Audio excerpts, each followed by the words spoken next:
These are raspberries. Hi folks, I'm Aleks U and you are the most beautiful being. This time I have berries. I love berries, and these organic raspberries smell incredible. I love raspberries probably the most of all berries.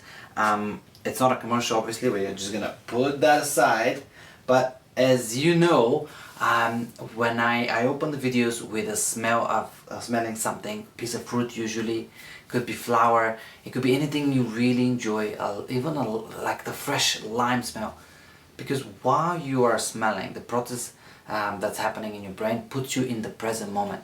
You cannot be thinking. The chatterbox, the ego, the monkey brain stops, even if it's just for a few seconds. Now today, timer is on for the next 15 minutes. We're gonna talk about the topic I'm trying to let go, but I can't. It's not a new sentence you hear. In fact, whether you are following or listening to a teacher or teaching or even in religion, this concept and notion of letting go, which is connected to being present here and now, but letting go is being repeated over and over and over again in many different contexts and shapes and phrases and expressions, and yet we don't seem to be able to do it. It's not hard to see, even looking at my own life or your own life or people around you, that letting go is something extremely challenging for us, especially when it seems to be very personal, very emotional, very or connected to things that matter to us, right? Such as positions, money, family, status, or things that I do well, like if, let's say, you are a cyclist or you're good at one particular thing, and then we seem to not let go of those things if there's a comment or situation or something arises around that, right? So letting go is proving to be very challenging for us humans. Think about the last time somebody frustrated you or pissed you off, as we say, right? Remember how you cycled in your brain, and it could be for minutes, hours, a day, a week, and you may never forget it, right? About your cousin or your friend or your colleague or your classmate, that, or even your husband or wife or partner, right? That really aggravated you about a topic that you're sensitive. Maybe it's about politics, or maybe it's about kids, or maybe it's about food or sports. I know friends or people, acquaintances, let's say, that don't talk to each other because they had arguments about opposing teams in sports. Could be soccer, hockey, football, whatever. So letting go, I mean, we can sit here not for 15 minutes, but for 15,000 minutes and talk about examples about how letting go, it's probably one of the most challenging things for us to do. Now here I want to differentiate us when I say it's really difficult for me to let go and really difficult for the ego to let go. Now that's the first step towards being able to let go, from not being able to let go, which is what we currently experience as humanity, to a point where letting go is much easier and possible. The first distinction is that the ego, which is not you, it's not who I am, it's not who we are, the egos that we've bought in, it cannot let go. It will never be able to let go. That I can tell you. Your ego will never ever let go or be able to let go, just because letting go means it dies, it goes away, it stops existing, which is the opposite of what any thing, I guess, that in this case thinks it lives, I should say, because it's hard to put a name to the ego because it's an illusion. So I call it a thing that is thinking that it is alive. So it doesn't want to die. even though it's an illusion, it creates this a convoluted story in your mind that it is real and it's alive, and so it doesn't want to let go, right? Because letting go means that this illusion, which it thinks that it's alive, goes away, right? Now, so we cannot rely to it. A lot of conversation around it to just say that with one sentence, that we cannot rely on the ego to let go. So your ego will never let go because it strongly believes that it is connected to what you're not letting go. It makes it stronger, right? So for example, if I get aggravated about something, right? Let's say my neighbor is playing loud music and I can't sleep, right? So now the stories that can be created in my mind, or that can circulate and grow in my mind, can really expand to no end, right? But in it there's that burning ego that is, it's against me, it's that neighbor, and then it can be connected to everything else that I thought the neighbor has done so far to me, against me, right? The story can blow out of proportions. I can feel the emotions throughout my body, the anger, it could be a variety of different feelings, but they're not good, right? And then discomfort throughout the body. So it can really fire up in me, right? So all this is my ego is coming to real life. It's coming to real fruition. It's erupting, if you wish, right? So when you're not only not letting go, but when you're in the midst of burning into what you're not able to let go, your ego is at its best, at its prime, at its high point, if you wish. So if letting go is the opposite of this, which is its best, how would we expect that the ego would let go of that feeling, all these like stories in your mind that create these feelings and emotions and a state of discomfort against that neighbor that's playing loud music? And not only that, he's playing it against me. Now, you've been there, I've been there, and it doesn't have to be the neighbor with the music. It could be the neighbor with the dog, with the roosters, with the car, with or it could be something even less obvious, like for example another story. For example, oh, my neighbor is single, he doesn't have a wife, right? That seems like a harmless sentence. There's nothing against me, but even sentences like this and statements and thoughts that can create story in my mind, they also the product of the ego, and I'm not letting go.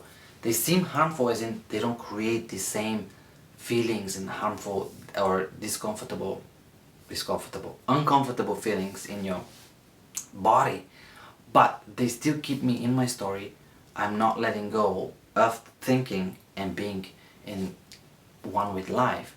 And also I'm saying that I'm better than him because I'm not single, right? If this is a fictional example, of course, but this is just an example to show you how not only those strong moments where you feel really uncomfortable and you want to let go but you're not, the other moments that seem less harmful, but they're just as bad because they keep you in your mind and the ego alive, right? Alive in the sense of that you are feeling it by thinking or by being in your mind processing that information, and then obviously you're feeling it through the body, which is why it actually makes it real for us. Like the thoughts that are in our minds, they have no meaning, as in they're not real, they're not true, but when I buy into them, they become real to me, and the way they become real to me is because I feel them, right? Because if they didn't create any feelings in my body, it'd be easy to dismiss them and let go.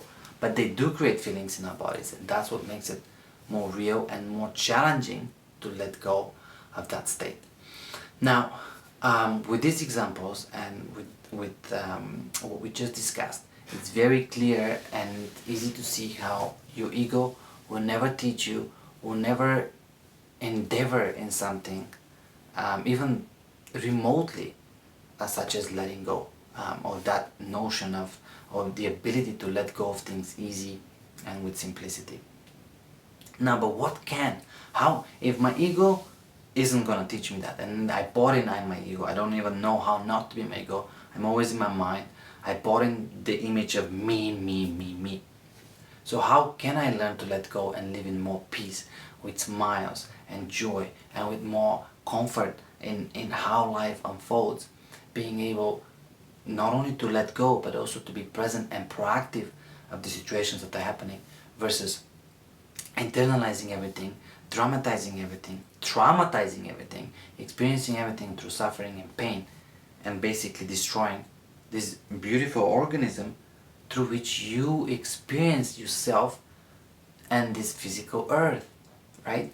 Because at the end of the day, what it means to not let go is that you are destroying the body, right? Because not letting go affects you emotionally, which affects the body, the emotions, negative emotions, destroy the physical body over time, or sometimes can be very quickly. If it's something that's really aggravating you, like for example, something that's connected to your family, something horrible has happened, then there are plenty of examples. And this is not a video to blame you. Oh, you can't let go because your mom was sick, right?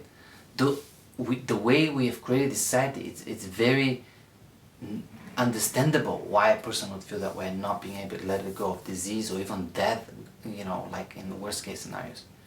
Those are challenging moments from the point of view of ego and life, where we're separating and we're suffering, right?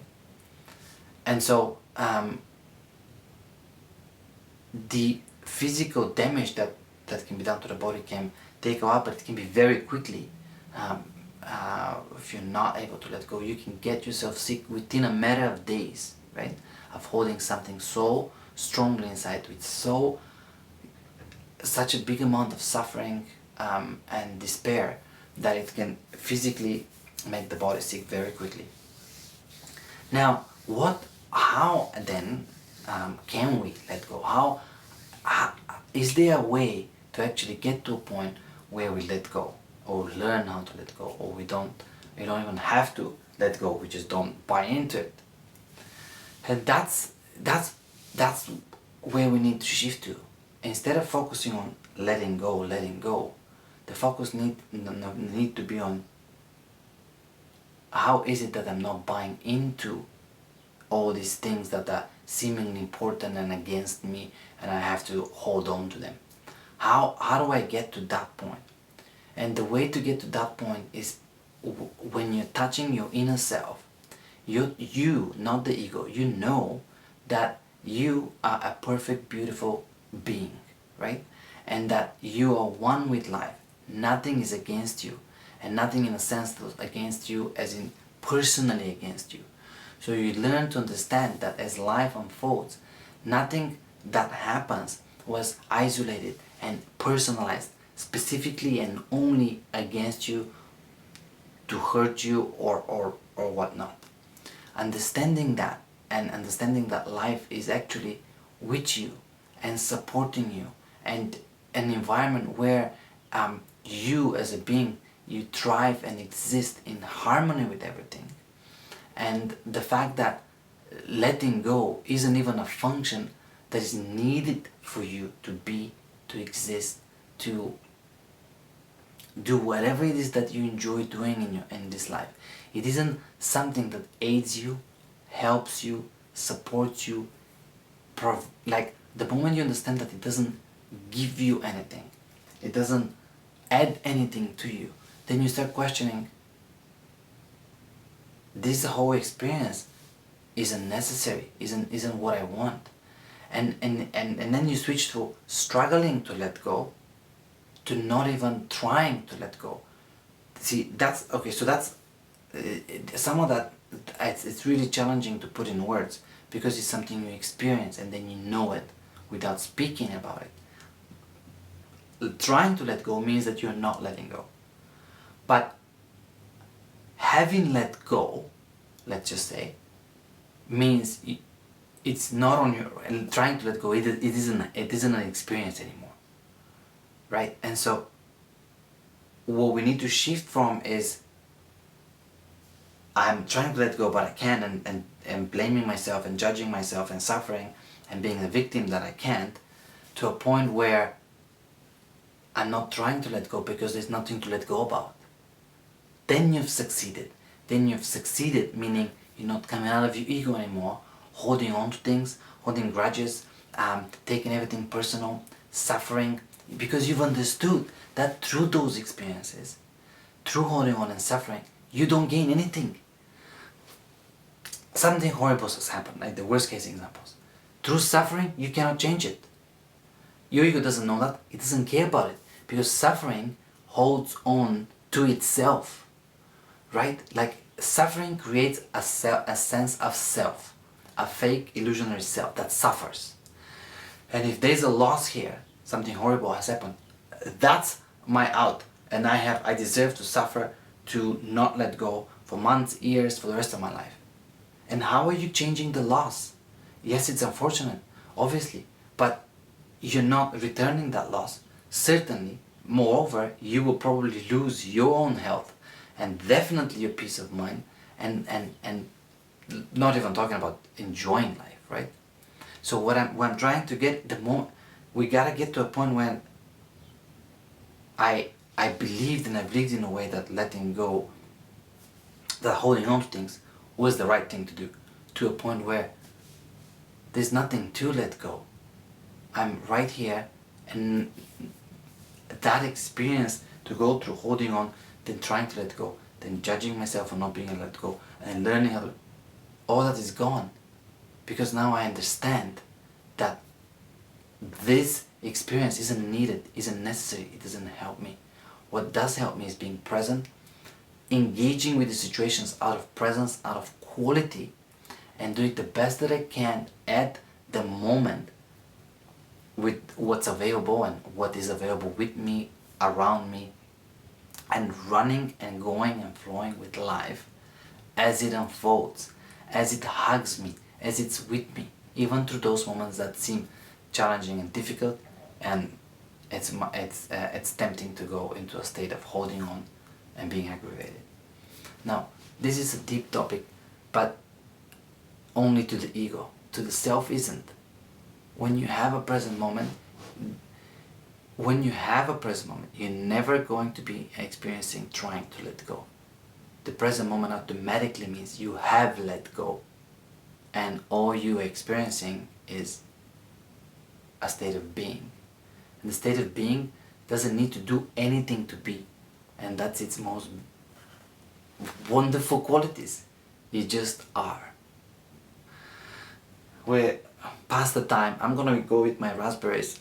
I know you're wonderful and beautiful, and I wish you a wonderful and beautiful week until next time we talk, which is a week today, and I'll be in Europe seeing my wonderful parents and lots of friends and family there. And until then, as I usually say, less ego and a lot more joy. Bye.